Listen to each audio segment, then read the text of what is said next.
Gencatan senjata antara Israel dan Palestina yang dijadwalkan mulai 19 Januari 2025 telah menarik perhatian banyak pihak di seluruh dunia.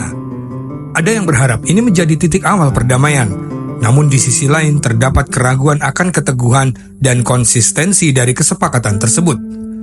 Sebuah pertanyaan muncul, apakah gencatan senjata ini benar-benar dapat menjadi jalan menuju perdamaian selamanya?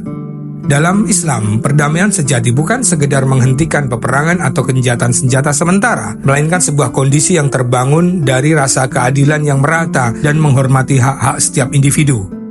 Dalam ajaran Islam, perjanjian perdamaian harus dilaksanakan dengan niat yang tulus dan bukan semata-mata untuk mencapai keuntungan politik. Sejarah mencatat bahwa Nabi Muhammad SAW pernah menandatangani perjanjian Hudaybiyah yang meskipun terlihat tidak menguntungkan bagi umat Islam pada saat itu, terbukti membawa kemenangan besar dalam jangka panjang karena didasarkan pada prinsip keadilan. Namun gencatan senjata yang disepakati oleh Israel Palestina dan berlaku pada 19 Januari perlu disikapi dengan hati-hati. Pada dasarnya, perdamaian yang hakiki menurut ajaran Islam bukan hanya soal menghentikan konflik, tetapi juga soal menjaga dan menegakkan hak-hak asasi manusia. Setiap individu harus dipastikan memiliki hak untuk hidup dengan damai, untuk hidup tanpa rasa takut, dan untuk mendapatkan keadilan dalam segala aspek kehidupannya. Tanpa adanya keadilan, perdamaian yang tercipta hanya akan bersifat sementara. Pada proses yang dilakukan dalam konflik Israel-Palestina, sebuah perdamaian yang sejati hanya dapat terwujud apabila kedua belah pihak merasa hak dan martabat mereka dihormati. Hal ini mencerminkan esensi perdamaian dalam Islam, yaitu menyatukan berbagai elemen umat manusia dalam bingkai keseimbangan dan penghormatan. Oleh karena itu, meski gencatan senjata dapat dilihat sebagai langkah awal yang positif, hal ini belum menjamin keberlangsungan perdamaian sejati. Jika keadilan terhadap mereka yang terpinggirkan, terutama rakyat Palestina,